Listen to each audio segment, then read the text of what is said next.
What's it? Sure. Good morning. I'd like to welcome everybody to the Tuesday, April 23rd, 2024 Idlewise Board of Commissioners meeting, and it's 9 a.m. And the first thing on the agenda is the approval of the agenda. So I'll make the motion to approve the agenda with an add of a non-public session under 91A, and I'll look up as we go the number for it. It's under reputation. I'll second We'll that. discuss a bank issue. I'll second that. Any discussion on the agenda? Nope. Also, we had Doug and Paul. You joking? Okay. She's speaking, so that's good. Yeah, as long as you can talk. we had Doug and Paula, and Paula's not going to make it, and I don't see Doug, so that might. Okay. All in favor of the agenda as modified? Aye. 3-0. So at 9:01, we'll go to approval of minutes, and we have the minutes of 4/12/24, and I'm going to hold off on the minutes of 4/16. And I'll get to that after I'll make a motion, we approve the minutes of 4/12/24. Second. Second for discussion. Any issues, comments? No, that's exactly how I remember it. All in favor? Aye. 3-0 on that. On the 4/16 minutes, we recessed to the dam on the following Friday. Yep.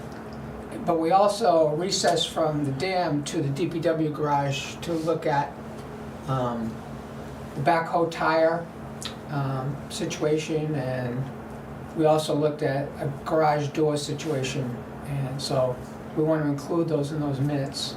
So those will be added, and you'll get those to review before next week. We'll approve those along with today's minutes. And we'll have to do that before Monday. Sounds like a plan. So at 4:01, is it still? Yep, according to this, 4:02 in that clock, 9:02. We'll go to I know. approval of the manifest of $2,830.31. So do we have a copy?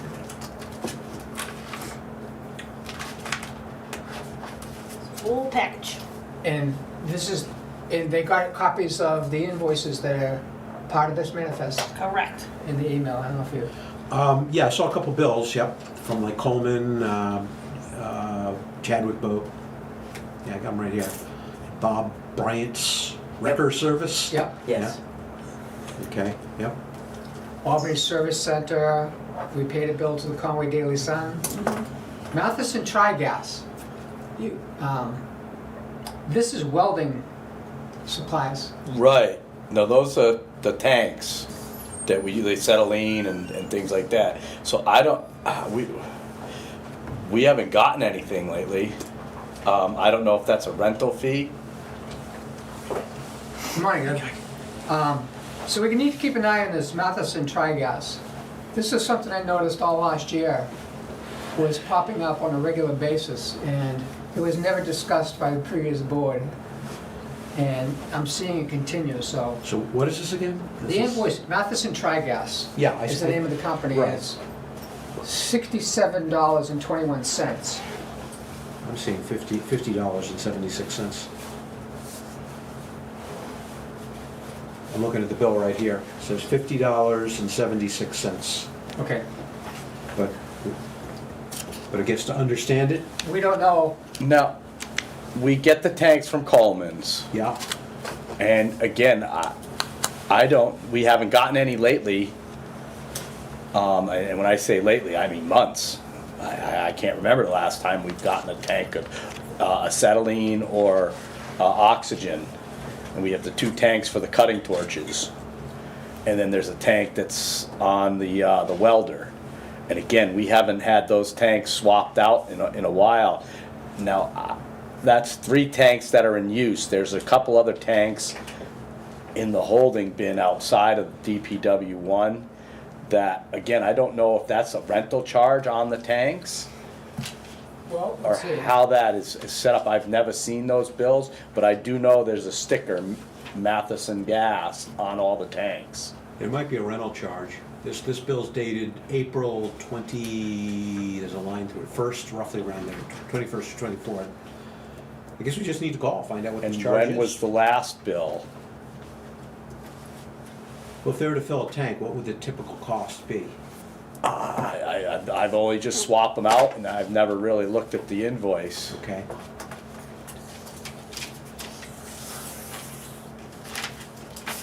So we'll, Thank you. Yep. Because one of them, the line item, there is something called cylinder days at a rate of, I guess, $2 and a little over $2. That was the bulk of the bill for $43.20.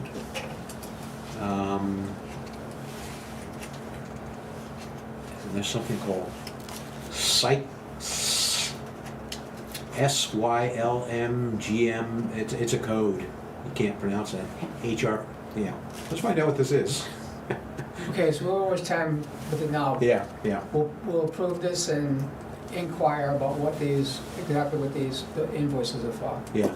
We need to understand what every bill is for, especially if it's just sort of popping up unexpectedly. Rental invoice, it's original cylinder rental invoice on the top.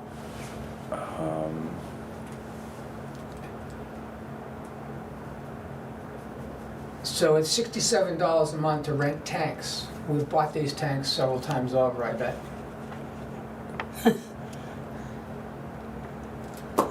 We should own this tank and the truck that delivers it. High pressure large, high pressure medium.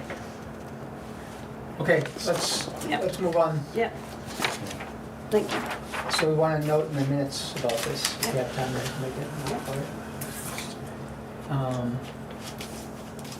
Anything else in this manifest?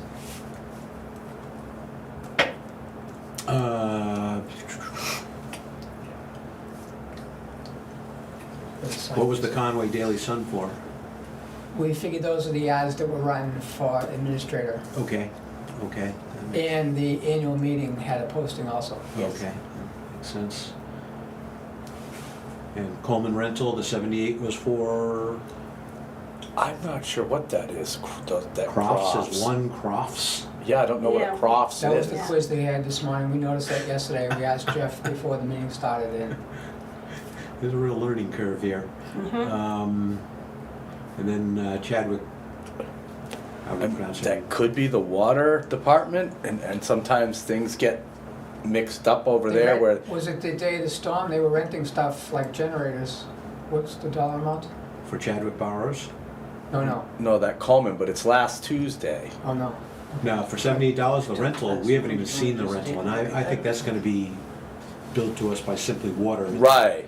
I'm just saying sometimes, like, Rod over there always gets it right, but sometimes, like, if I go in there, is this going to the water department or is this going to the highway department? Gotcha. You know, and, Yeah. you know, I tell them the highway when it's me. I don't know if that's something that, I don't know, I'll have to ask Tony if he remembers anything. Just make a note that we have questions about the Coleman, Yeah, Coleman bill and the Matheson. Yep. Matheson. Okay. Anything else? No, I think we know what the Chadwick Barrows is for, right? Is there, but I don't even see a dollar amount here. Where is that? I think it was 2 pages. I'm only seeing the first page. Hopefully it's scanned correctly. Yeah, I'm only seeing the first page. It says page 1. I'm assuming there's a second page, but I don't see a dollar amount for whatever it is the bill's for. Let me see if it went somewhere else. Matheson. $1,679.80. Chadwick Barrows. What was that for? It's okay. The most recent thing was the Not gonna- bearing on the wing, right? When they came out for the wing, Yeah. Yep.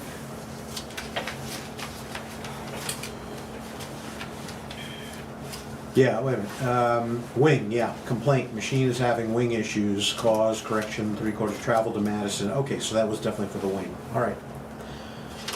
Are we good with At that? least they have a nice description there, now I get it. Okay. Great. No, Anything else? I'm happy now. The motion's been made and seconded. All in favor of approving this manifest of $2,930.31? $2,830.31. Say Aye. aye? Aye. Aye, 3-0. And you can sign there. So at 9:09, we'll move on to the DPW report. Good morning. So yeah, we all know the end of last week, that backhoe tire started splitting away. So I did get off the phone with John Deere this morning, and they are gonna give us the tire.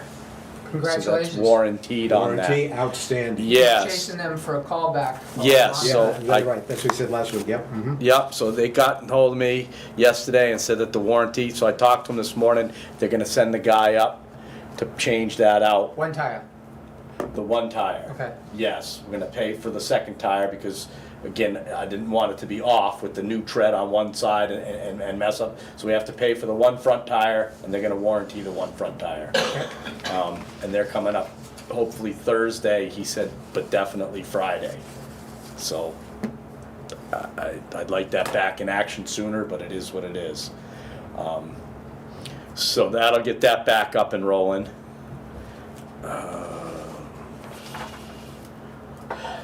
We've gotten all the spreaders out of the trucks. They're hanging in the rack, the ones sitting on the barrels. They're all pressure washed. I'm gonna oil them down a little bit today and get them rust proof sprayed down with some rust proofing and put them to bed for the summer. So they're all good and cleaned out.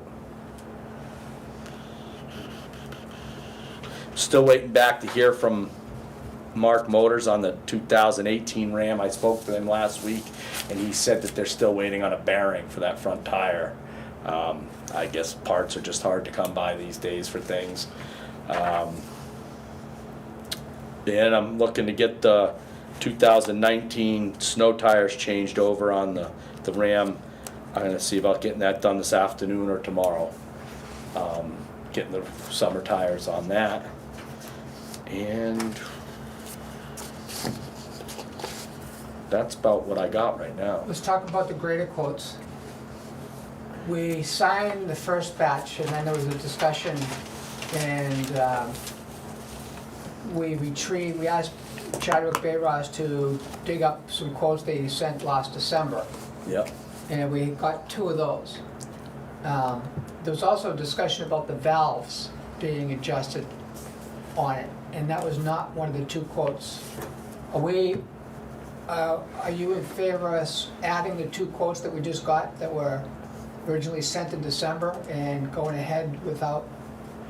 we'll Yeah, start so- with the valves. So I did speak with Dale, and the service quote that came in, that after the other 4, the valves are included in that. So that is a huge thing, because Okay. that was a big figure. Because that was 5,000. Yes, I that was a hoping the big valves were in there. figure, and to not have the valves in that, and that just being all the fluids and all that was like, whoa. So Okay. no, Dale said the valves is included in that. So that was a big deal. So yeah, that would, if that was able to get done as well, I mean, it makes sense while it's down there to have all that done as Yeah. well, Yep. on top of the other things that were appropriated. So the dates in these are December 19th, 2023. These were sent to the village, but didn't appear with the first batch. And I'll make a motion that we approve the quote for Perform Machines' first 2,000 hour service. Before that's seconded, let me just add one thing quick. When I spoke with him, you know, he did want to make it clear on those, it was a 30-day get back to type of thing. It's on the quote Yeah. as far as prices and stuff. Now, he says, you know, obviously things go up and nothing ever goes down. So those, there might be a couple of added dollars, nothing big, and but because he did check with the parts guys and things like that. So if an oil filter on there says it's $5, it might be $6.50 now. Or, I'm just throwing a number out of the blue sky here. But he did say because those were far back dated that things may be a little bit on the different side, but not. Well, we're gonna be deciding on whether we are committing to signing an invoice of $5,721.80 for just this one. And the description of work is performs the machine's first 2,000-hour service. That has no information at all, such I couldn't see the valves. That Right. wasn't itemized out, so. Right. We're signing these things and we're basically committing to $5721.80 with no description of what the service really is. Right. This could be adjusting the air and the tires, Yeah. whatever that means. Do we maybe need to have them re-quote it with a complete description of work to be performed? And again, what date are we looking at for them coming up? That's the key is, Yeah, we're trying to get him to buy the parts so that he can tell us when the machine can go down. Right. And now we're Right. getting into grading season. And we need the grader. Right. So, we can use the grader, but it's not a great idea before it goes down. So, that's the question. Do you want a detailed requote on these? From my understanding, of talking with Dale, that's all the fluid changes, the brake system. Well, that's another quote on that other one, but that's all the oils, the transmission fluids, the hydraulic fluids, the filters, the fuel filters, the valve adjustment is all on that quote there. Let me tell you, there's a second one we'll be deciding on that's only $164.36, and that's to replace missing vent louver. okay. Well, then that's an easy one because Yeah. the description is there. Yeah. Right. It's low dollars, but with the big dollars, I mean, if you ask them to give us a detailed estimate and updated to whatever the current real-time prices are gonna be, and they'll stick to, because they know they're getting our grader very soon. Right. I would feel more comfortable with that, and if we have to just call a quick emergency meeting to approve it, I'm okay with that too. Just, I'm a little bit uncomfortable with something that's $5,000 without knowing exactly the scope of work. And I'm sure, Yeah. No, I could give him a call on yeah. that. What do you think, Nancy? I think we need the grader working, and the final bill should have everything done to it from all the quotes, and we'll have to watch all of that. But I don't want to hold them up in getting the fluids and stuff. I don't either. If this is going to be something that's going to drag on for more than a week, then I'm not in favor of it. But if we have a couple of days, I mean, if you called them up today, Yeah. surely they He could is turn around very quick at getting back to me. within 24 Okay. hours. And So then we would have to approve this next week. It would be next Tuesday before we approved it. Right.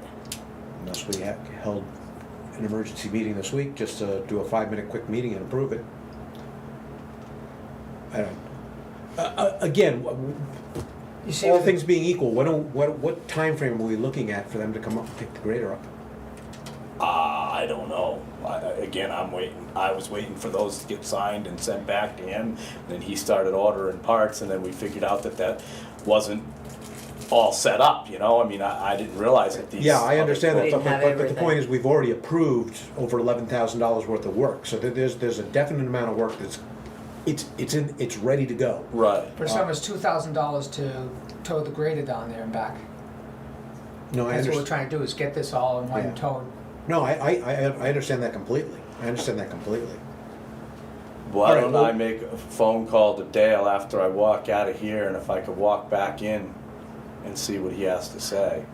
Okay, That's good. If he picks up and gets right on there, can I see that quick? Yeah, please. If there's gonna be a delay, then I've got no problem approving this, but we would still want the full scope of work written out with the revised price, so we can deal with that differential Right.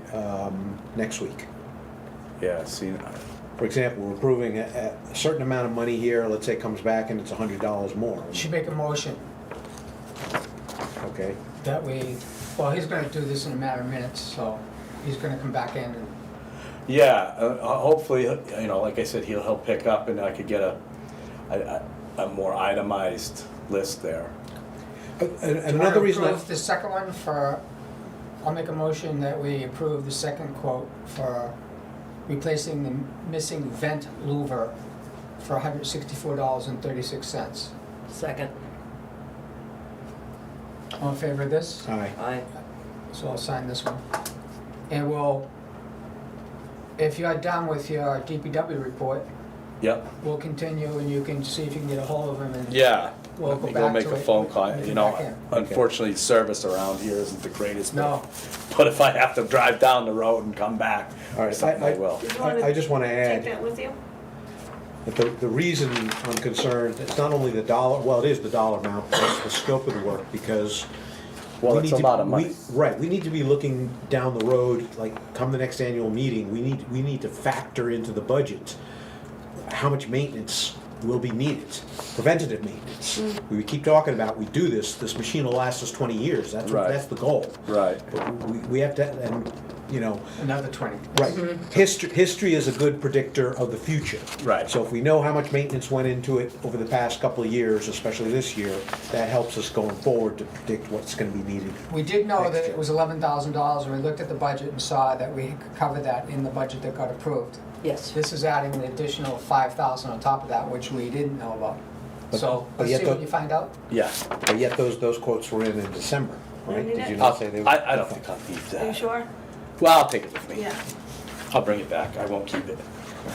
All right, I'll be Even right these back. quotes we I'll had get in right back to December, you. Yeah. They never came to a commissioners meeting. Yeah, see, that's. Right, see, and that- we never saw these. Right. That was part of the problem. That's a legacy problem. which we Tony and I want- never got eyes on anything. Right. We had some talks with the guy, but we Yep. never. We have a plan. You So- can have Let's eyes see on what happens. everything. All right, I'll be back. You are our eyes and ears. Thank you. So we'll go back to the DPW report, Yeah. possibly when he comes back. So we contacted Simply Water and they're gonna come in at the end of the month.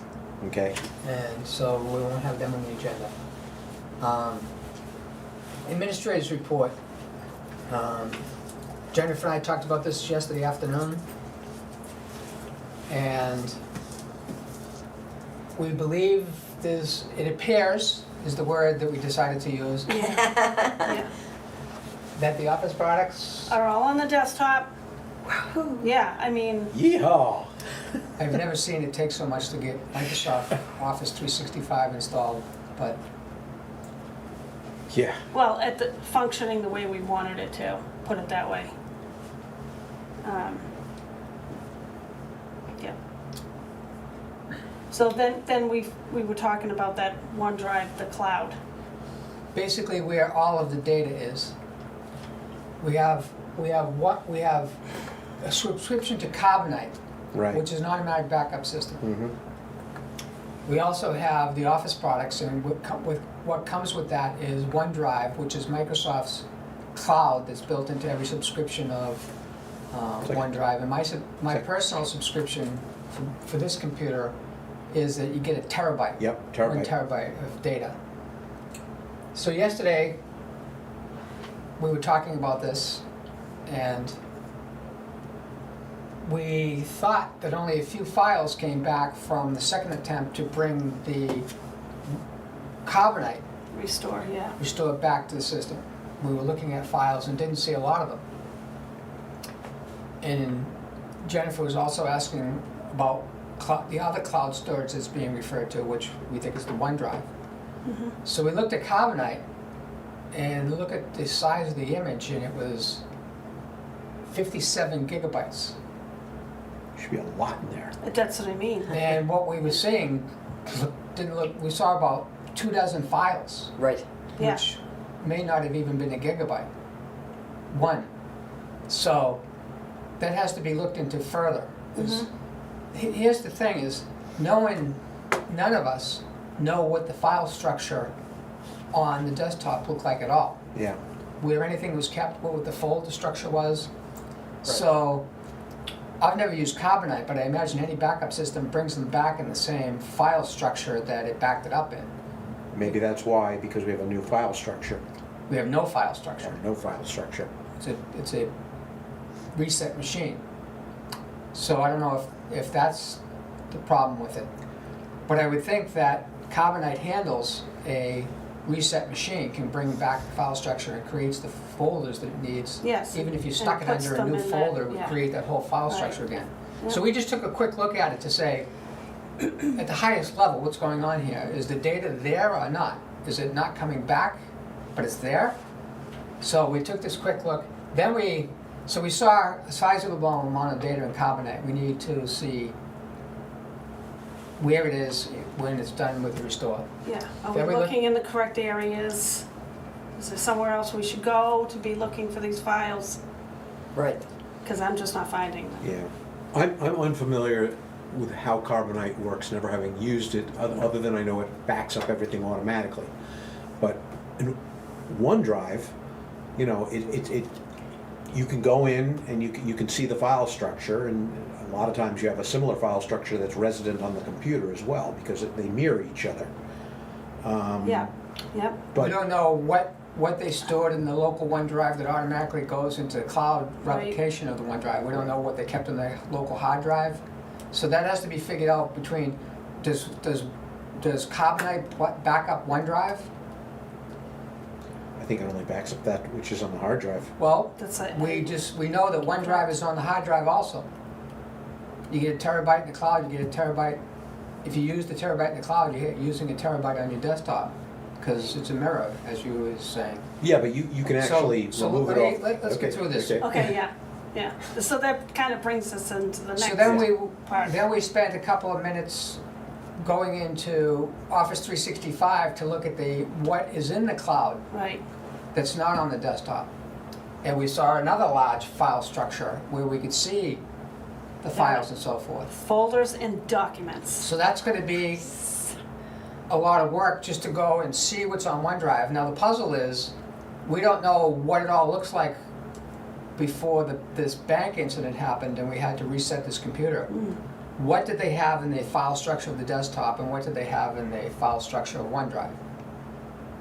Well, we need to spend some time, maybe even have the IT company that we're working with look at it and see what they can see about it. Because he's done 2 attempts, I think, to bring back Carbonite. Well, it's kind of like he had to restart the Carbonite, so it finished up. And even when we clicked on it and it looked like it was still backing up. So I'm kind of not sure. When he first initiated the restore back from Carbonite, he saw that it was going to be running for at least 24 hours and set it up on a user that we logged out of, so it was just running as a background job. Well, we expected to see lots of files come in after that time period was over, and she wasn't seeing that many. So then we saw that it was doing, then Carbonite was reinstalled on the machine that was reset, so it started backing up again. And it was backing up, we saw 60 gig. Yep. It just finished while we happened to go look at it. 60 gig of what? We're not seeing 60 gig on this PC.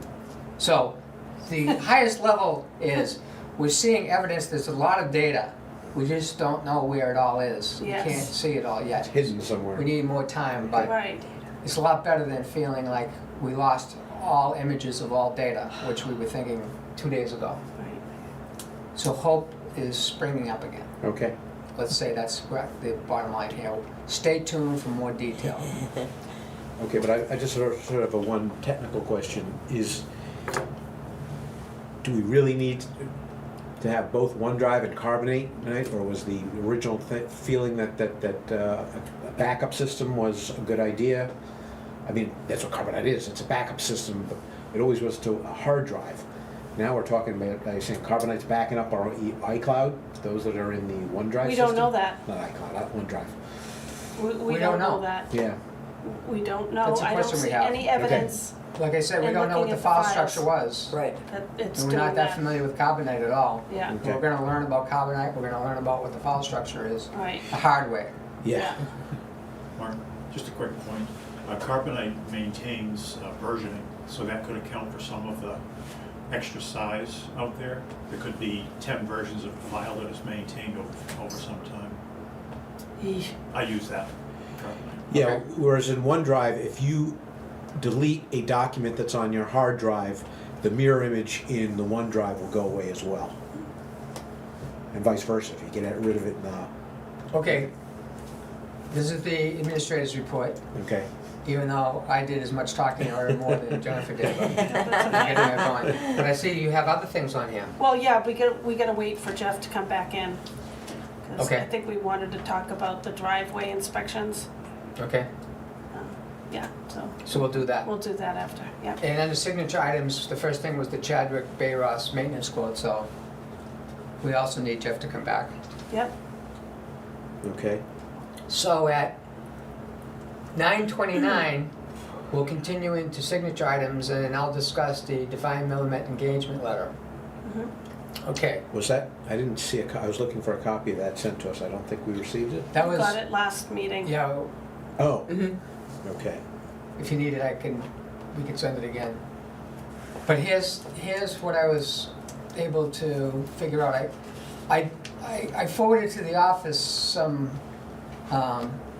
rough estimates of the costs of, I did a loan calculator of what it would cost to borrow $400,000 at Oh, 5.5%. this is the tan loan, yeah, okay, Yes. yeah, right. You So did. this, oh yeah, let me introduce I this. saw the cost analysis. So we got yeah. referred to a law firm that specializes in doing legal opinions for banks of whether they should loan us tax anticipation note money or not.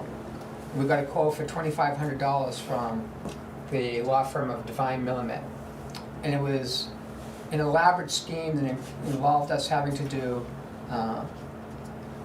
profit law, There was a whole lot of document requirements, as I recall. cash flow. Yeah, Cash flow Yeah. statement estimates all the way through the fiscal year. And so at $2,500, I wanted to know if we could get a bank loan at 5.5%. Come on back in. I'll stop this, I'll start it over again, so, Sorry. Yeah. no problem. We have other things we want to talk to you about too. Okay. So the $78 from Coleman's was we had to get a new pintle hitch for the truck. The one on there had just been corroded. So was that a manufacturer's name? Maybe. All these- If it said pintle hitch, I would have known exactly Right. what it was. I'd have remembered that. I didn't know what So all Crofts these meant. invoices are encrypted for obvious reasons. So you Yeah. just pay without knowing what you're paying. Right, so that was a pintle hitch that we bought. And At Coleman, at Coleman's, that $78 invoice. okay. I do remember that now.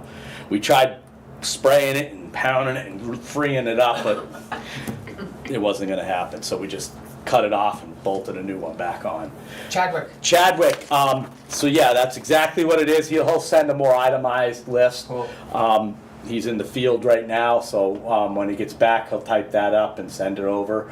But that's what it is. It's all the fluids, all the filters, cab filters, oil filters, hydraulic filters, all part of that so service. he'll write that on there. He'll write that on there and send Great, that thank down. So that'll be all set with that. So if Jennifer gets this back, if it'll come by email to the office? That's what I'm Yeah. assuming, Because yeah. they I did. assume, And we'll need 24 hours to post a meeting if you don't want to do it, if you want to do it before next Tuesday. Okay.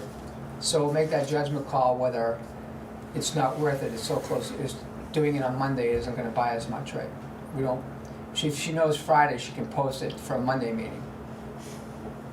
Otherwise, we just wait till next Tuesday. Okay, Follow me? I follow you. So, when it comes in, if it comes in today or tomorrow, Yes. it'd be worth posting it so we can do it Friday, we can come in for a few minutes and have a quick meeting and record the minutes in. okay. But if it comes in on Friday, don't bother. Right. We'll just do it Tuesday. Okay, great. Sorry. That's okay. Those are things you wanted to know, and she had something for you on her report on driveway inspections. Well, both Nancy and I did, because the caller called, he wanted to get an update on a culvert being done at the end of his driveway. His name well, I shouldn't give his name. But Address. anyway, so that prompted Nancy to think about, oh, driveway inspections. Like, is that something that's normally done at the end of the winter season? I don't know. Nancy can Yeah. elaborate a little Yeah, more. they can, they're done all summer. But we're coming into that time Right. where we're going to have driveway, there's already one sitting in the office. Yeah. So I know that this would be new for you. So I just wanted to get the discussion started as to training for looking at driveways and how we want to go about that. There were times that the Board of Commissioners would meet at driveways to look at them, especially if they're super steep or something. There's and hills in the potential. district? Yeah, a couple. A couple. You know, and if it was something that was going to need an engineered drawing, like Doug's, you know, or something like that. So I just wanted to get the conversation going as far as how we want to handle this. So at the highest level, we don't just default in saying that the DPW is doing the driveways inspection, because that wasn't always the case. Right. And there were a couple of driveways that went in, that got approved last year, that were debated in this room, and I don't think the right decisions were made. And the problem with steep driveways is it dumps its water out into the road, and once the road keeps getting wet, the traffic will make it pothole, or else the ditch will start to erode into the road itself. There's an example of an approved driveway on top of Salins and Bristenstock. And no culvert was specified to go in. It's a steep driveway that comes down. Yeah, I know that You one. know what I'm talking about? Absolutely. There's a brook that flows across the bottom that Yep. bows out into the road. That's just the beginning of that problem. Yeah. That driveway is not being used. Somebody was there this weekend to look at it too, so there's activity picking up there. So I don't know what we do about that, but there's a case where that driveway does not have a negative grade to the road. The driveway spec says there has to be a negative grade to the road, so that any water that comes down the driveway itself does not come out to the road, that it can't go back uphill and start to damage our roads. And you'll see on many of the roads all over Otherwise, where there's a steep driveway and no negative grade, there'll be lots of potholes right in front of that driveway, really bad ones. They keep coming back because puddles of trouble is one of the chapters of the drainage book that taught civilians about road construction and drainage, obviously. Water is the biggest thing that damages roads. Yeah. So, do we want the highway department to be doing inspections? Seems to make sense. But I imagine for real controversial ones, we need to be involved too. Ultimately, the driveway has to be approved by the commissioners. Yeah. So the application comes in, the way it worked last year is the highway department would say whether they thought it should be approved or not. And except for one case, that board just approved, like the example I'm talking about on Bristenstock. And that shouldn't have been approved. And there was another one on Hutwell where originally the commissioners voted to send that back to the owner and say, we want an engineered drawing. Meaning an engineer has designed this against our regulations so that it had the negative grade and protected the road. I won't get into the details, but that got approved without the Without engineered it. drawing. Okay, so I think maybe then for all going forward, for all applications for driveway inspection and approval, is that what it is? Yeah. And yeah, I think the commissioners need to, it doesn't have to be a formal meeting, we just need to get up there and take a look at it. I think that at the beginning of Jeff doing this, and I think the application you're talking about didn't have a check with it, so it really It did not have a check with it. So we're not and expecting it. Still. And then there was a new Another one. inquiry, and that person is gonna need to be told that I believe they're gonna need a driveway permit to put a culvert at the bottom of the driveway. I think that's in the They want to drive. put their own culvert in. They want to have it looked at to see whether or not a driveway culvert is needed. This is an existing house with a It's an driveway? existing house. Are you talking about the one that I mentioned? Uh-huh. That call? Okay. Yes. He said that it was approved last year. Oh, okay. Driveway. Okay. So I think, to get going, Jeff can take an initial look at it, and then we should look at these driveways. You would probably benefit greatly of seeing them, and I think the commissioners can make a better decision when it comes before us to approve it. We have to see it, we have to have physically seen it, you know? How's Yeah. that work? That's Along guy, I with- have no problem with And that. if I have a Along hedge, with I walk, DPW? I go for a walk almost every afternoon all Right. over the place, so if I know where it is, I'll walk right by it. Nothing like a hike with a goal. That's Right. There you go, yeah. I mean, Some pictures, you know? I don't even mind, again, I've mentioned that it's coming up in May, there's that culvert maintainer course that the T2 program puts out there. I'd like to take that, and if there's one on driveway permitting, I'd take that as well, because the driveway permits aren't something that I've done in the past. The culvert maintainers, I've had that certificate years ago. I've installed plenty of culverts, but it's just, again, having that certificate back in-house is a good thing, because now we could up pipe, I could change pipes from an 18-inch to a 48-inch if need be without permitting by having that certificate. So I should get that again, and I believe that course is coming up on like the 22nd of May. But if there's one on the driveway permitting as well that they offer. I don't ever remember seeing that. I think that's gonna vary by what the ordinance is in that town. Right, but So- it might give you some kind of basic knowledge on it.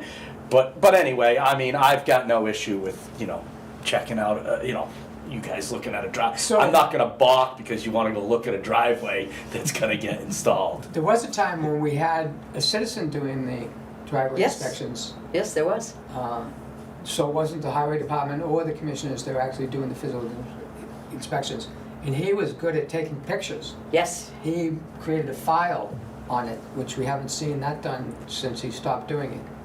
So then there's gonna be other driveways that we need to go back and see if we can get fixes to them because they're damaging the road on a regular basis.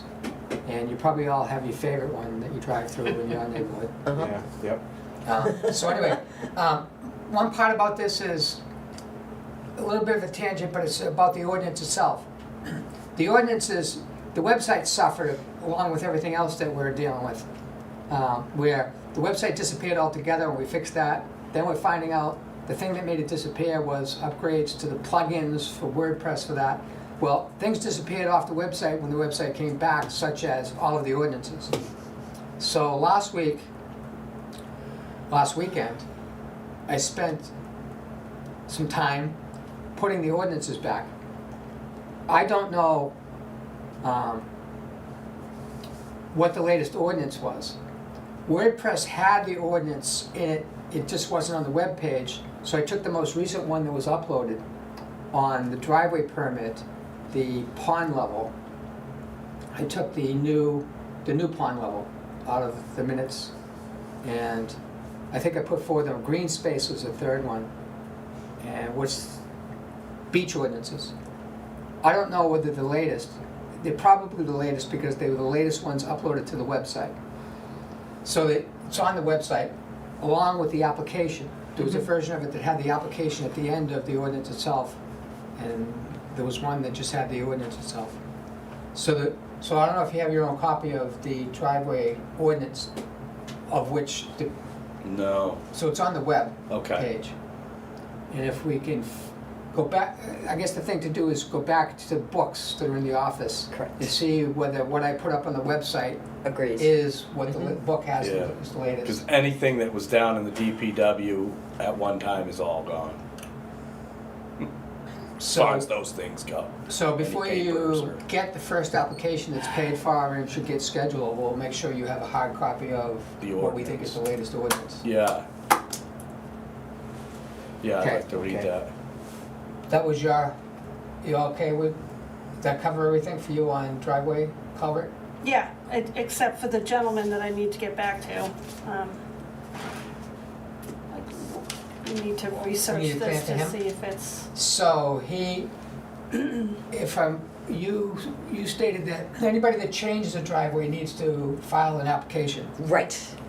But Right, and I'm not sure if this according to him, all this needs- stuff was done, Okay. So he's already filed, he wants to use the application he filed, but that application did not. apparently. He wasn't told he needed to put in a culvert, I'm taking it. He's calling us saying, I think I need a culvert in my driveway. No, he's not. Okay, He was told that a culvert was gonna be installed. As far as I know, all this was handled last year. yep. Now he's just looking for a date. Can It I was ask your a question? impression that this was a new driveway permit, that this was a No. brand new, okay. No, So what was he asking, what permit was given last year if it was an existing driveway? I don't know. So it's I just a don't story know. by He's this just a person? gentleman Right. calling saying He that, needs to show the I got document, the approval. paperwork. If somehow a former board agreed to put in a culvert, this. So all we have is a phone call from this person. correct. We don't know whether he's really claiming that he got a new permit for some reason. He's claiming it was approved last year and he's calling for the date of when that's gonna be done for him. Do you happen to recall what road it's on? Yes. St. Moritz St. Drive. Moritz. It's 28 specifically. We're installing the pipe? He's calling to get a date. He seems to be saying that he expects that it was this approved, Right. and I don't remember us approving any culvert that we're installing in St. Moritz last year. So, Yeah, I don't know of anything either about installing a pipe or anything. So we need to look into this, and we have his phone number. Yep, Yep. I will give him a call, okay. if that works for you Yep. too.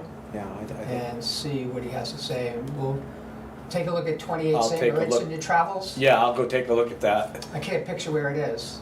I'm not sure either. Yeah, see, I don't know how the numbers run, but I'll go take a look. I know if you. I'm thinking It's it's a on good hike the, for you. on the Yeah, Oak in side. fact, I'm doing that this afternoon. I'm thinking it's on the Oak Ridge end rather than the Chicora view The high end, end. but Yeah. that's what I'm thinking. There's only one house at the bottom of the hill.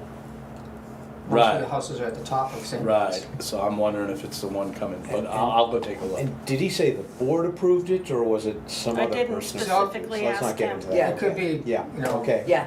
a lot of people call and have Yep. great stories. Yep. Right. Yep. We okay. need to Okay. research it. All right, gotcha. So 28 St. Moritz, I will look at that this afternoon on my hike to the summit. Is this your only copy? Well, that's all I brought with me. Yep. So, I trust you with it, not me. For now, You trust me for what? to not lose it. Oh, no, God, no. It's written down in two places now. Okay, that's what I was asking. I'll take that if you have another Yes, copy of it. that's Okay. why I There you go. Great. did that. So we're good with that for now? Yep. Thank Okay. Gotta do these faster. I'd like to bring up something.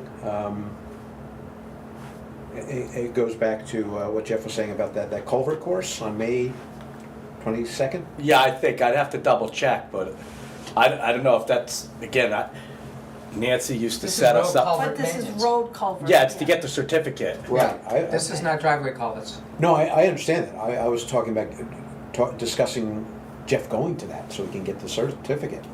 You know, I don't know if that's something He's gonna Jen find out could more set- about it, and then we'll decide set me whether. up with. I'm in Okay. favor of him going to classes, so. Yeah. Me Well, too. Let's see what's here, whether the schedule's right and what's involved, and we'll vote on that. Mm-hmm. Okay. We have time to do that, right? Yeah, May, yeah, I think it's a so. month from now. Yeah. Well, All right. yeah. So you'll dig that out. Yeah, we got a calendar from them, you know, like a regular calendar, and, you know, on the calendar, it's got listed where the courses are, and I think I spotted that one looking ahead. All right. Because I So know get that's us the something. information. Let's put that on. I'd make a motion to put that on next week's agenda to. So we'll make it happen. Right, Be part of okay. his DPW report. Yeah. Anything Yeah. else for Jeff? Thank you. Okay, thank you. No hat, No, summertime. I need to get some sun on my face. Get my glow back. Thank you, Jeff. Thank you. Thank you, Jeff. Thank you. See you later. So So, now we're back to Yeah. Divine Mill letter? Yep. So the first conclusion was, with the $2,500 legal fee that's required for Bank N, which was a point less than Bank B, Bank NH. The $2,500 made the lower cost loan more expensive on the overall. Then I added a second, so we'd actually be saving over $400 by taking the loan from the bank that was going to charge us 5.5% interest than the bank that was charging us 4.5 interest, Right. but also required a $2,500 letter from this law firm. At that point, then I started looking at the letter itself, and Dinah dug out the previous letter that the law firm wrote, and I looked at the letter from the bank stating its requirements, and I had Jennifer forward to you guys Yeah. last year's letter from Bank N, and what it's asking for doesn't line up with what the $2,500 letter from Divine Millimet was gonna do. So it's like, we're paying $2,500 and we don't need, seems like a lot more work is going into that than the bank even wants. So then I thought, now we're gonna be shopping for another law firm that will do what our law firm of last year did. And I haven't looked up how much they charged us for this. Then I thought, FEMA is looking to give us tens of thousands of dollars and we need to start working on that. I'm chasing saving $400 in this bank letter, and I want to stop doing that. So we just go with the bank with a higher interest rate and not have to do this law firm investigation, right? Yep. That makes sense to me. We save a few bucks in the process. And then in non-public session, we'll be talking about other complications with that bank. Yeah. That shows you everything is tangled. When they- So that was my conclusion. If we had all the time in the world, we could chase this down and solve the problem with the bank that requires this letter and get the lower interest rate, because we're gonna do it again next year and next year. Right. But at this point, I can't prioritize the time to take Right. it any further. If you're okay with that? Yes. Okay with it. So you would like me to contact Bank of New Hampshire to start the process of a Taylor?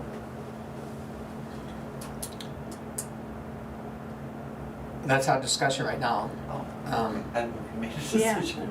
Which Kinda- doesn't require the, I can call them and get their interest rate and what they require. In the past, they haven't required. Watch them come back and require something now. That would stop me all over again. no, man, let's hope not. So I'll make a motion that we have Dinah pursue the TAN loan from Bank of New Hampshire at 5.5%. Second. Have I'm the not even discussion on sure that. that was their percent last year, so. Right. Do you have the document from Northway as to what they actually require?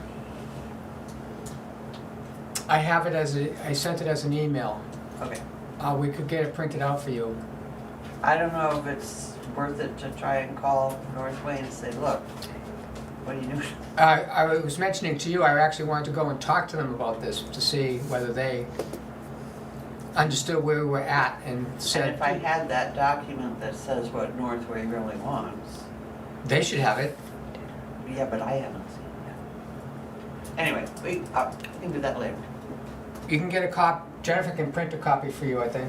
You know where that is, right? That email I had you forward to them that had Yes, Northway Correct. requirements. yep. So we can get that to you if you want to talk to Northway about it. That'd be great, if you have the time. As you mentioned last week, this particular law firm was laying out requirements that seem to be okay if you're the city of Concord or Manchester, New Hampshire, but not, Right. It's That's the way other piece of over this. the top There's for- 2 pages of documents they Yeah. want. It Yeah. should take, A lot of work on And our then end, pay, mine, and then pay. and then pay on more top. money Right. for the overall loan. $2,500 Yeah. for them to look at it. That motivated me to spend my weekend time between the website and doing the calculations to see which one was actually gonna be cheaper overall. Yeah. Then I got into the letters and said, oh, now there's even more Yeah. hair to this. Right. So I stopped thinking we needed this discussion. But now we have a motion on the floor with a second. Did it get a second? Yep. Okay. And that is to have Dinah pursue a 5.5% interest loan, TAN loan from Bank of New Hampshire. Any But further we're not discussion? sure that that's the interest. She'll come back and tell us whether that's Okay. possible or not. Mhm. Any other discussion? All in favor? Aye. 3-0.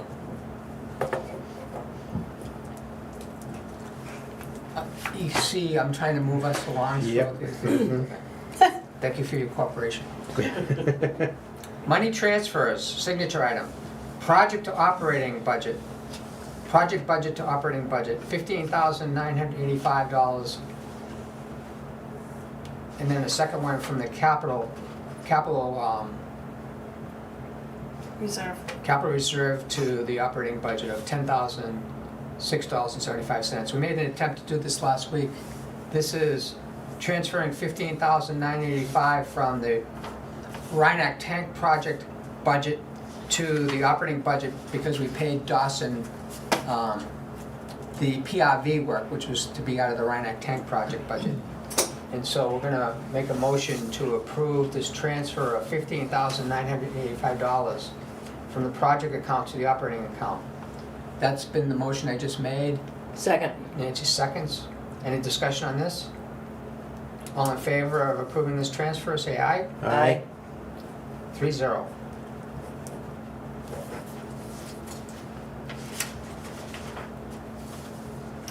And then secondly, we have another transfer from the capital reserve to the operating budget for $10,006.75.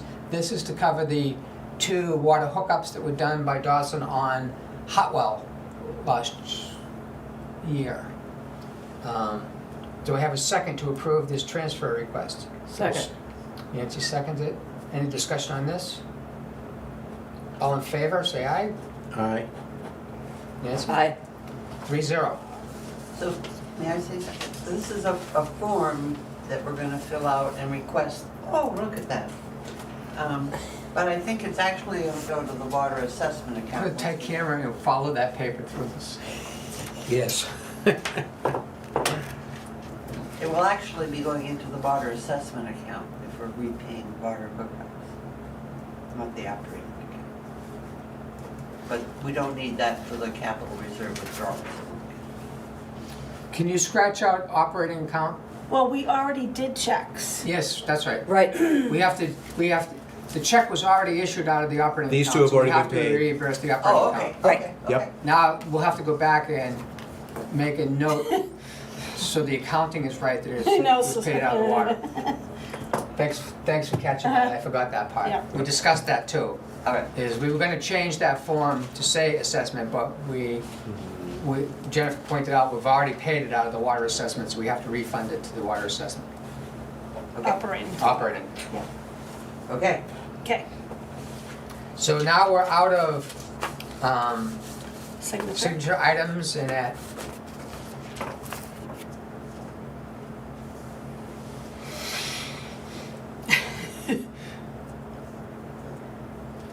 $9:57. We're going to commissioners' reports. And I guess I'll lead that off. I just want to mention, did you get one of these? That Fidium is coming to Madison? Yes. Mm-hmm. So that's all, I just want to mention, I just wanted to ask if you saw that and put it on. This would be interesting. They're looking for people to sign up early. Right, but I don't want to start a discussion, I just want to make that note. I did You got it? see that, Did you get yeah. one of these? Fidium, Not yet. cable, a new cable service, fiber optic cable is coming to Madison. the problem That's is, how will they get it to the last, which is always the last That's why mile. they want people signing up so they can see what kind of map they need to Yep. do. Mhm.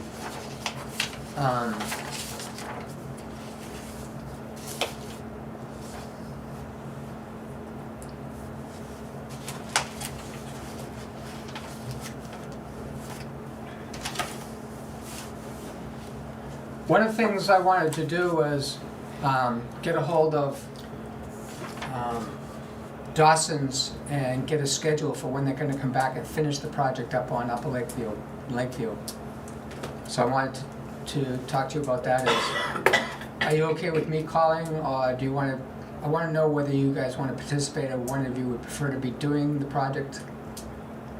I would like to get us to get a schedule from Dawson. I would also like to review all of the invoices that we've paid and get a picture of whether we're correct in where we are with them, or whether we owe them money. We should know how much we're gonna owe them to complete this project. There was a $4,000 retention discussion last time, Right. but I've never seen it all laid out, and I'm kind of would like to see that. That's another bunch of work that has to be done to do that. But the primary thing is, we just paid Dawson a lot of money, and we didn't get a date as to when they're coming back to finish this whole thing. All that money we spent, none of that works. All that money hasn't done anything from the village, other than install a lot of stuff that needs that last step to happen to make it all actually do something for us. So you want a history of payments made? First, I want to get the date that they're coming back. Yep. And the history of payments is, what motivation do they have to come back? Did we not withhold enough? Did we pay too much? We didn't have a chance to look at it, nor were we here to see what they actually did. They actually stopped Jay Buckley from watching that project physically at the site, if you followed it that closely. I recall it. And I'd like to watch what they do if and when they come back. Well, they said that we would owe them one more check of $4,500, but what do we get for that? Hopefully completion of the project. I thought that was the point of holding that. Right. So I will, if you're okay, I will call them Yes, from the please. office Okay. and find out. That's all I had on Dawson. And I did follow up with the accounts receivable department last week that they did in fact receive the check, so we're not on their Bad list. their bad list, yeah. I mentioned that FEMA has been trying to get a hold of us, and Holly Evans from New Hampshire Department of Homeland Security, which is involved with the FEMA project also. So I emailed both of them to say, we haven't got our data back, but I do want to pick up with FEMA. So the gentleman named Jeffrey Evans, I think, emailed back and he said, we fully understand your situation. We are ready to start working with you again when you reach a point that you can start to do that. So I would like to also continue with them. I don't know whether it's something, this could be reimbursing us for all of the time that we paid the employees to work on the roads after the July storm, That would be including reimbursement for the use of our equipment and all the materials that were purchased. So we could be talking about Good money. thousands of dollars. Yeah. So I want to get this done, Yeah. Yeah. and I could talk to them and start this going again. They like to do Microsoft Team meetings, which is equivalent to a Zoom meeting, which Yeah. we were doing in the office. And we haven't tried that yet with the office products, but we could try that and make sure it works before we start working with them again. Yeah. And then you guys can come to Yeah. when those are happening. Yes. If you would like. Yeah, absolutely. We post Yeah. it and everything. Yep. Understand what's going on there. Yep. So I would like to resurrect that whole thing as soon as possible, even make some headway starting next week. May I ask what data you're waiting for? My understanding is that we need to have all the time, I wasn't worried about it that much because I have all the time cards from last year on this laptop. Okay. Right? So the time cards, I should have all of the invoices for road material that was purchased. Mm-hmm. And then it would be a matter of having Tony and Jeff sit down with us and just tell us how we would account for use of our grader and the backhoe and the trucks. Mm-hmm. How we would make that representation fairly to FEMA Yep. for reimbursement of how much was used. They were basically going at it full-time during the month, so it's not that hard. to figure out, but they should agree with what they remember happening. And the notes that are in that book that we talked about, the notebook, I haven't seen that. The green notebook that we looked at yesterday on your desk that had FEMA in it.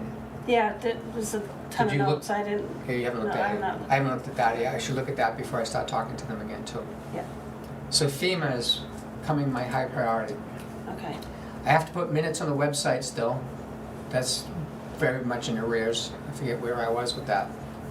And anything else you can observe about the website, if you take a look at the website and see what you think is wrong and missing. I tried to take old stuff down off the home page too, as I went.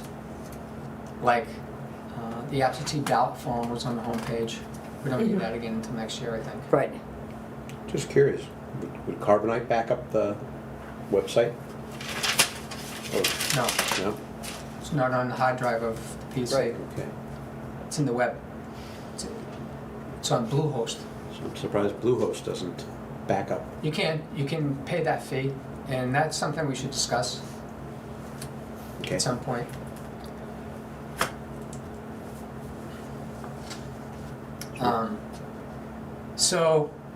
I sent around a response I got from the Bank of New Hampshire. I was trying to call them several times, and I finally got a response, and you saw what the response was. Yep. The response was, the Bank of New Hampshire feels like they do not have to refund the money that was stolen out of our bank account through an illegal ACH transfer to some bad person supposedly in Texas. And we'll discuss this further under a non-public session that we'll do. Yeah, because I was trying to follow who's who interesting- in the zoo here, so, yeah. The interesting thing is that the fraud analyst from the Bank of New Hampshire is stating only one of the transactions of $14,000. Just this week, I went to the bank and filled out another form for the transaction that Jennifer saw when the bank statement came in, that the bank didn't point out to us at the time of this. If you remember, they said there was two transactions on one day. The first day was the $14,000 to Dallas, Texas. Then they said there was a $5,300 transaction that was pending, and they stopped They it. stopped it, yep. Well, they didn't stop another one for $6,000, $6,000 plus dollars. And that went through that Jennifer saw in the bank statement. I went back to the bank last week and said, you never pointed out that there was a second transaction It was the next day. the next day when they said they paused one for $5,000. They didn't pause, they didn't stop one that was paused for $6,000. Yep, And the letter doesn't mention that $6,000 at all. So we need to talk about that. Oh, my God. yeah. So going to the bank wasn't, so we will talk about Yeah. that now. Yeah. 20 grand. Jesus. Mhm. I'm gonna stop my commissioners report there. Okay. Those are the major items. You ready for yours? Yeah, I was. You were thinking I was, about 20,000? yeah, that totally threw me off. What was I gonna bring up? The dam. Well, I can bring that up, yeah. How'd your pictures come out? Good. You wanna talk about our visit to the dam? Sure. Last Friday, we came out of recess from a week ago's Board of Commissioners meeting, and we convened at the spillway to take pictures inside to try and assess, to get where we've been told that there's some damage on the wall that faces toward the outhouses. And so, yeah, we saw what looked like, to me, it didn't look as bad as what was described to me, but it was definitely a little divot there. But if it was a hole that had punched right through to the outer wall, I would expect a lot more of a cascade of water, think like a garden hose type style coming in. But there was water coming down. It looked like a divot. I took a couple pictures of it. Would you say it was half the size of a softball? Yeah. Yeah, no, Outright no on I'd the say wall. softball. Yeah, just take a softball size. That was about, so what is softball? Was that 4 inches in diameter? So It's a hole? it more looked like a divot. It's a Okay. half of A a crater. softball Wow. is gone out of Yeah. that inside wall. A crater. So I got to thinking about that. Part of the reason taking the pictures is because we're gonna have to do the fall drawdown, and we'd like to take pictures again to see if there's progressive damage. And How'd your pictures come out? good, I will post-process them and get them out to everybody. I've not done that yet. Because that was a tricky, because the lighting. Right, I didn't really have I should have had a much powerful light to beam down there. A flash wouldn't have worked because you have the grates, and that would have just wouldn't Shadows. screw everything. But no, it was light enough that I was able to get pictures. I'm wondering if it would be possible that when we do the fall drawdown, if we take the water level, once it's below the riser, put the boards all back in, so you're creating somewhat of a cofferdam situation. I know water's still gonna leak in through the in-between spaces through the boards, but it may make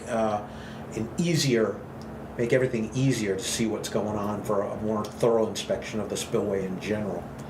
But particularly that divot, but maybe just all of it as well. Did you hear Tony talking about the deterioration of the whole wall? And matching it again, looking at the back wall, Right, which has no deterioration because water never flows over that. right. So the assumption is that the back wall looks like what the dam looked like before water started coming over the top of it in the 60s. He said, yes, there was some Clearly, aggregate destruction. Of the entire wall, Yeah, yeah. all around, And that's all three why, sides. I know you said that somebody from the state had come in and already looked at it, but is there any documentation of of that visit? That's why I said I would love to see if Yes, that's. there's a report by the Dam Bureau. Okay, I need to read that, but it would be a good thing if we could have them come out again, if we keep documentation with photos. I mean, we need to see what's going on, because I don't know how long those spillways are designed to last for, even under the harshest conditions. I don't know why you want to have them come back out, because they came out, they wrote a report, and they said, you need to fix this. Right, and then I asked you, and what did the fix entail? And I'm not sure I got a definitive answer as to what that. You hire a contractor to resurface these walls. Okay, so in other words, it's just resurfacing the aggregate. One of the things that when I communicated with them last year about this, was they said you can't change the size of the structure at all. One of the things you cannot do is raise the height of the concrete at the top, which was interesting because I'm thinking about this grate that I heard described. That grate is going to clog because everything flows towards it, and the first thing it's going to do is raise what the dam is. So, and another thing that you should know is that in 2012, we had a warrant article to replace the grate on the top of the dam per order of the DES, Dam Bureau. And I remember spending $1,400 to have that grate built to the exact specification of the Dam Bureau. Right. So I'm kind of surprised the Dam Bureau says, oh, there's another type of grate that you could use on that, which I think is going to clog up and raise the water level by itself. Yeah. But anyway, so I wanted you to know that dam is the grate is only 13 years old. Yeah, It's not the original grate, and it was done to their specification. okay, but I'm no expert, but I don't think the grate as it exists now is really the problem. That can be cleaned off easily enough. Yes, easier. I Easier, think. okay. So the real issue is if we're gonna resurface the interior of the spillway at some point, and I know you brought that up with the old board as something to look into. Again, that would go into my idea that when we do the fall drawdown, we create as best we can a cofferdam situation to get much more detailed photos, and that would be great if the grate easily be removed, not easily, but can be removed so we get better photos, really get better look at what the condition is. A chain in the backhoe could lift the grate. Okay, It would be tricky, it'd be tricky. because now you have the grate off, and you're having somebody out there taking pictures. Yeah. With the grate off. Yeah. So I'd say you may be talking about taking one half off towards where the damage is on the west side, west wall, towards the playground? It was the grate in 2 pieces? Yes. Okay. Well, if we're drawing down and creating that cofferdam situation, we should just photograph as much of it as Well, possible. you're talking about cofferdam, you're not talking about building a cofferdam on the outside. I'm of not the talking about cement. building anything. You're I'm talking about using I'm the talking boards. about if you get the water below the riser and put all the boards back in, the only water that's coming in through is through the in-between spaces Mm-hmm. between the boards, which will probably still be significant. But you saw, last Friday, we were able to get a pretty good view through the grate of that So wall. would you want the wall that you want to take pictures of, which I'm calling the west wall, Okay, the west wall. dry? That we've stopped the water so it dries out so you can really see it? Because it's kind of hard to see it when it's wet. Yeah, that would be It's reflecting that would on be optimal. I mean, it would be optimal. So it'd be a couple of days, Right, right. which is the fall drawdown. Right, but we only need to get it a couple inches below the riser and then put all the boards back in and let it dry out. And then really photograph the situation, have experts take a look at those photos and give us a better idea, what needs to be done, how it would be done, and We can ballpark take it up to estimates. 11 inches below the top board, Okay, according to the ordinance. Even though Okay. we have the boards in 9. so the 2 top boards are a 5" and 11", so that's Well, 17 5 and inches. 9. 5 and 9? The highway department reports, those boards aren't 11 inches, they're 9 inches. 9 and 5 is 14. All right, well, that at least, we could take the 9-inch board out, excuse me, it's whatever's below the 9-inch board where water will still be coming in, but that's better than, if the, We'll My have to idea discuss was- this all again in the fall. Yeah.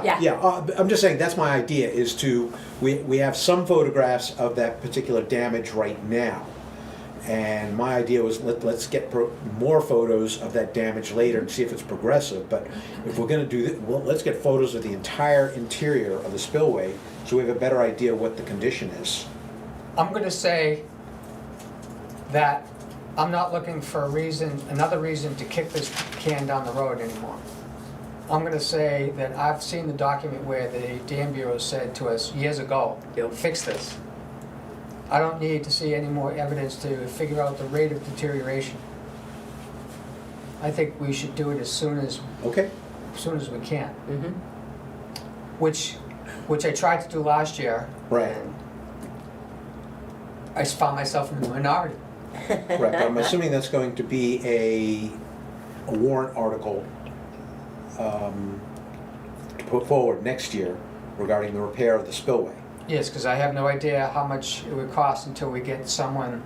I talked to people that have been around the Madison Silver Lake Dam. Yep. And told me that they got a guy years ago from Tamworth that kind of specialized in this cement work to do it. And if it progressed any further with the village, I would actually go and find that guy, find out his name and find him, see if he's Right. still alive and doing this kind of Okay, stuff. so I'm not kicking any can down the road, I'm just saying we have an opportunity to get, right now, 2024, a good visual inspection, photographs, video, anything, so that when we take it to one of these experts, whether it's that guy or anybody else who does that, this is what we got. I'm saying when we get the thing where it's in the best visual state for a visual inspection, that we get the contractor to give us a price on what he sees it's gonna cost to fix it. Exactly. At that time, not showing pictures down the road. It's No, get no, them no, over no, there. no. Right. Hell, it'd be, if we could get. I don't know if we If we need- could even get somebody in to, at the same time we're taking these pictures, to take a look at it in person. The only thing I don't know is do they need to see the outside of that problem? Because now we need to draw the water down and maybe excavate, and that's a big project. That's dredging. I'm gonna guess, because there's so much silt built up on the outside walls of that spillway, that has actually acted as a protection. I'm no expert, but I Slowed it believe down. I believe it's actually protected it from erosion. We saw water coming out of that softball hole. But that could have been because it was eroding from the interior, not from the exterior. Yeah, I'm just. Water's coming from the outside. Well, It was down below the wall.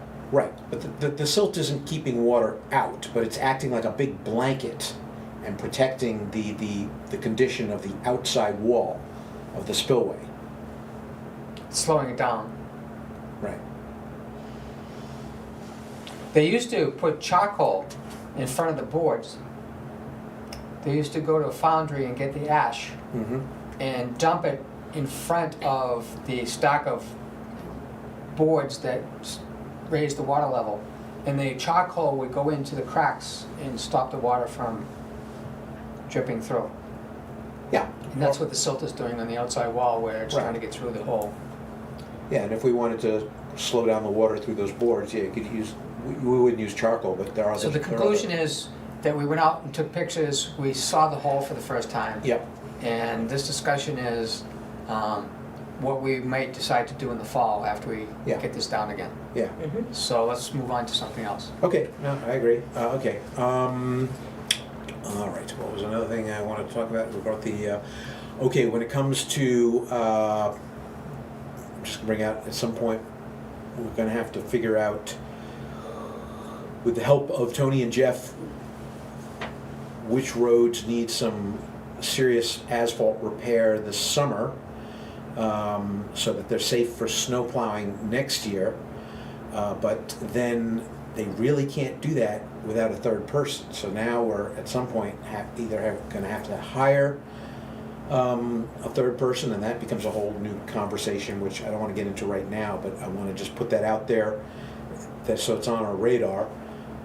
Or maybe we need to some out of the box thinking, whereas maybe we can borrow somebody from another DPW department who knows how to do this work and just pay their salary to as a part-timer if we haven't hired a third person at that point.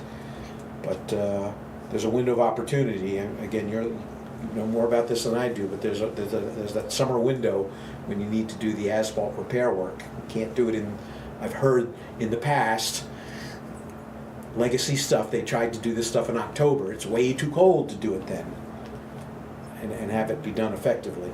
So I'm just putting it out there for future thought, but not too much future because we're coming up to the warm season.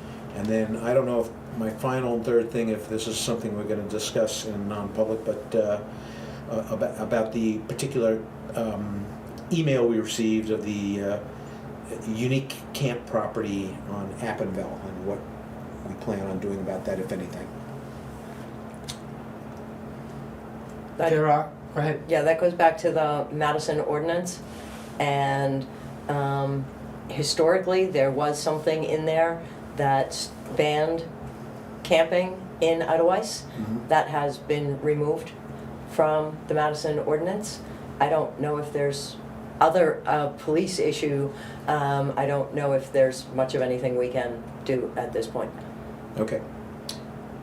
I just know that one guy who tried to create a camp on the Class 6 road. He had to pull it all down and evacuate. Well, he built a structure Structure. without a permit. Right. But I'm seeing a lot of tools on this property. It looks like, and there is a tent structure, and there's a more of a natural lean-to structure, and you know. So I've been having conversations with a neighbor on Appinville Way that is concerned about this lot. And she's primarily concerned about the large campfires that they burn. And they have no water service. So how would they properly douse a campfire according to the town's regulations on this? And do if they have a- they're taking out a fire permit. She questions that also. She went to the building inspector, and the building inspector says, it's now required that you write a letter of your concerns, is that we don't take verbal concerns from a resident and then go and investigate. We need to have it in writing. And that got into a discussion about reporting things, how people are reluctant to even report police issues. Jennifer got a call from another neighbor, apparently, who only would give his first name. And from that, I know of somebody with that first name who has a house very close to the same site. I can't help but think that all of the people in Idlewise should go and take a look at this and think, if this was developing near their house, would they want this? Yeah. And would they have an issue with the zoning allowing this, as Nancy's pointing out, is that it wasn't allowed by the zoning ordinances for many years, and it was within the last 24 months Yep. that it was on the ballot to change the Idlewise zoning to allow camping. Who changed it? That's the question, is evidently there were people that wanted to change it and it got changed. Huh. And I doubt that a lot of people in Idlewise know how that happened, like you don't know how it happened. I You don't pay know. more attention than the average bear in Idlewise. And do they want that to stand? Or they want to revisit this issue? So if 40 people see this video that Carol's recording, they should take a walk with a goal, take a hike in the vicinity of number 14 Appinville Way, and take a look at a lot that has no building on it but has A lot of stuff on it. dismantled truck, motorcycle parts, and It looks like a junkyard. all kinds of activity on it. So, I think we covered that enough? Yep. Mm-hmm. Okay. Anything else? What else? Nothing from me, and if you'll just excuse me, I'll be right back. Yep. So this other owner that you've been That talking you with, got a call from? no, Oh, no, yes. the owner, and you were talking about how she should be putting something in writing of her concerns. She had to put it in, she was asked to put it in writing to the building inspector, because he can't take any action unless it's in writing to him. Okay, so she contacted a building inspector? In this, yes, Bob Boyd is the building Oh, inspector okay, here. She also, too bad would have left, I'll tell him in a minute. She also contacted the police and fire when she saw large fires at night, Yeah, so that they could get there in time to actually see it for themselves. So she's very concerned about having large fires burn when the fire department has high fire danger signs in front of the firehouse now. She's seeing them there with huge bonfires going in the woods, and they have no running water. So yeah, unless they're going to the pond and filling up tanks to bring it up there yeah. And and dousing the fire, they're not who following. is she addressing this letter to? It would be to the building To the inspector. Building inspector, okay.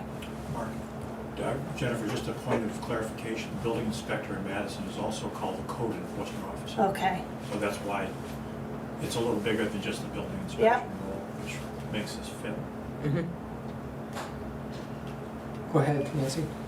Okay, last week we were talking about the SCADA, and I did get in touch with Tom Therian. Oh, great.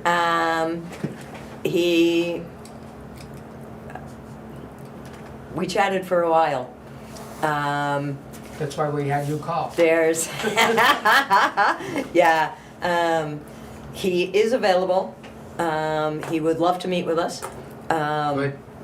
And depending on your schedules, Monday morning at 9 a.m. This coming Monday this morning? coming Monday. Let me check my schedule. And he is willing to continue to work on the grant and make sure that everything gets submitted properly. Good. You will not be in Monday, no. but we could post a meeting for Monday. I think that works for me. We'll see if it works for Widow. So the 29th? Yeah, What time? 9 a.m. 9 a.m. Okay, I can do that. So make a motion, we post a commissioners meeting and go into a non-public session with the SCADA contractor on Monday, the 29th. 29th. That needs a second. Second. All in favor? Aye. Aye. Thank you, Nancy. Next. Um, That's good enough, though. That's yeah, the rest of it will be non-public. good job. Okay. Okay.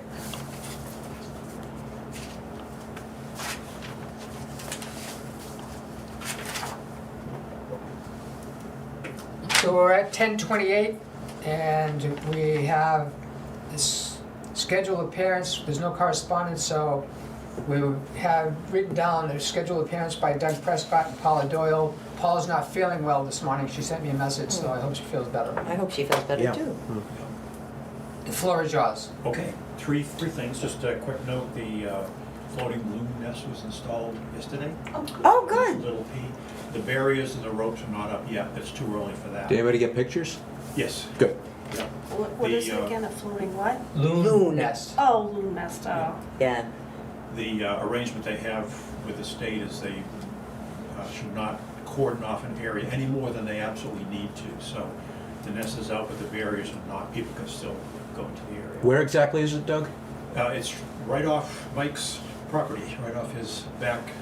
Right in area. between Little P and Middle P. Okay, the That channel that goes through. Yep. No, not in the channel, around the bend. It's in a little harbor, Around right? in the cove. Closer to Middle P or closer to Little P? Little P. Little P. Little P, okay, Yeah. It's at the opposite end from the dam. gotcha. You're Yep. probably not familiar with where the boat ramp is because it's obscured.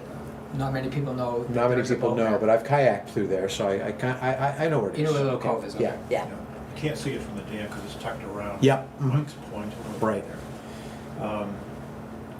Let's see, secondly, we have upcoming the Valley Pride Day activity on May 4th. And I'd like the Commissioner's permission to post these two posters in the bulletin boards. We've got advertising up, we're sending out email notifications and so forth to people. See if we can get the highways in Idlewild cleaned up, is the goal. So we'd like I to. don't have a problem with posting in the bulletin boards. No. no. Okay. Jennifer had 2 copies printed for you. Make it easy for you. And third is, Paula was going to talk to this as well, to just give a little bit of reinforcement to what Mark broached last week about this idea for a citizens group to add on to the perspective of the board a little bit, whatever can be done to help. And I guess the idea is to try to include all commissioners, which means it would be a posted meeting, a regular commissioners meeting, but not configured quite this way. I think the mindset is not commissioners and audience, but more of a roundtable team approach. And Paula had a great suggestion. She said, let's keep the work of this group project-oriented. So if there's a particular thing that it would be helpful to have some people work on, to give more resources, more strength to data gathering, research, whatever it might be for the board, then we try to recruit some volunteers to form a little team within this group. The idea is that some people fall asleep when you talk about the water system. Some people fall asleep when you talk about financial things. So the idea is that a whole bunch of small teams, 2, 3 people, could focus on a specific project, a specific need. Sure. And so the larger group would meet, for example, every other week maybe, if things settle down and the board gets to the point where we can do this. Maybe every other week on Tuesday we meet at 5 instead of 9, so that it'd be more accessible to people, and make it a larger meeting, still a commissioners meeting because of your involvement. But it would give a chance for all of these folks that are volunteering for the teams to participate. The actual work in that meeting would be very brief. The team would come in, get suggestions, get a charge, go do it, and then they go work on their own. So the short meeting, focused, and then 2 weeks later, 4 weeks later, come back and give results, give suggestions back into the group. So small piece from a number of teams in that setting, go do the work, come back. There are questions that Paul and I talked Friday quite a bit about this, and we're concerned about being very careful to adhere to 91A rules. Would members be appointed or not? We don't want it to be a complicated thing that just discourages the volunteers from getting involved. So how do we do that? It's going to be a posted meeting with minutes from the commission's standpoint. The little work teams that go off, I think, are okay. I'm not sure. Paul and I were debating this, but within the context of the large group, they're not a quorum. So they don't fit that 91A rule. You have a quorum, you gotta post it, you gotta take minutes and so forth. I think that would work. We're just trying to figure out a way that we can pull more people in, to have focused projects, small groups that don't trip up on 91A, that sort of thing. So I think it's exciting if we can find people that have different interests and different things that they would be willing to work on. And then the commissioners can then give a charge. We need a group to do this. We don't have the capacity to go and research this or dig into it, or you can't, even to ask for quotes on things or with vendors. I don't know, we'd have to figure out how that would work and whether that's a good idea or not, but the deciders still have to be the commissioners ultimately, so that this group would be charged with bringing things back and presenting. So that's kind of the big picture. And we're looking at just thinking about this for a while, not anything we want to jump into right away. But Mark was thinking maybe by June, some of the dust would settle from some of the stuff that's been going on here with the cyber and all. So that would be a good time frame maybe to give it And a we'll try. discuss it at the EPOA meeting. Yeah, That'd be like the first pre-version of it. right. Yeah, the annual meeting at the end Right. of May. And we're pushing that. We're Because that will sending be a out- commissioners meeting. The Yeah. three of us will be there. It'll be posted, yes. Yeah. Yeah, and we're actually trying to really go after volunteers this year. We're actually sending out, we got permission from Linda to use the property owners list for the entire district. And so we're working up a postcard mailing to go out to everybody, about 750 names, Nice. to try to get people to come to the annual meeting. We're focusing on, we do all these events, we've got these projects that we're thinking about doing. And the EPOA projects could integrate nicely into this citizens advisory group that we're talking about. We're looking at, do we need to do some work on the kayak racks, for example? The EPOA, as I understand, has done that in the past. Playground could use some work. There's a number of things like that. The walkway by the spillway. Yeah, exactly. Yep. Yeah. So the EPOA, we've got some resources, not a lot. That's why we're trying to recruit more. But if things like that can grab somebody's interest and pull them in and get them involved just a little bit, we're not saying to volunteers, you got to make a commitment of 3 hours a week for the rest of your life. Not that at all. Come in for a little project, help out, and then say goodbye if you want to. But we're hoping that people will find. We had one person agree to join the board over a year ago, EPOA. I said, well, I'm very busy, my parents are ill, and I don't have a lot of time to commit. So it was a one-year term that needed to be filled, vacancy. The person volunteered for another whole 3-year term. So Nice. that happens. If you can just get them in, show them that we can have fun doing this stuff. If you don't make it fun, you won't have volunteers. It's a Right. basic rule I learned a long time ago. So it has to be done that way. So that's what we're kicking around. We're far from complete on that, I think, but we're going to continue to talk about it, if that makes sense. Mhm. Is that? Oh, and in terms of communication, total transparency we want in this group with the district. So if it's a regular meeting, we want Madison TV there. We're also going to investigate adding Zoom or something similar, so that people who can't get to that meeting at 5 can still be active participants in a group. And we'd have to have somebody, we'd probably have to get a district subscription to Zoom, which is not a lot of money. And then I'll work with Linda or Kate or whoever upstairs, figure out how this works and get it set up so that every meeting will have this broad live streaming and actual participation. So that's the plan. Maybe a little ambitious, but Gotta start somewhere. yeah. So So- what's your reaction? You think that makes sense? Did you say that this is going to be modeled at the EPOA annual?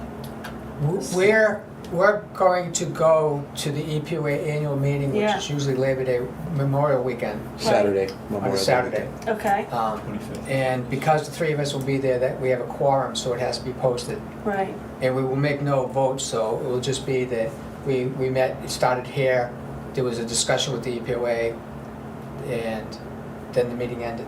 There'll be no votes, there'll be no seconds, and so Right. forth. And the same thing will happen at the groups. When the group, when the commissioners meet as this group, it will be, see, here are the discussions that happen, but we won't be taking, if there's a vote to be taken, we'll come back to one of these meetings and do the vote, Yes. I see, so that you don't have to be there. right, Now, if you want to be there on a weekend, yeah, Yeah. Or a Friday. we probably couldn't stop Or you. Tuesday at 5. Oh, yeah. Yeah. I But see, that's Some kind of the random idea. evening. yep, okay, Very good.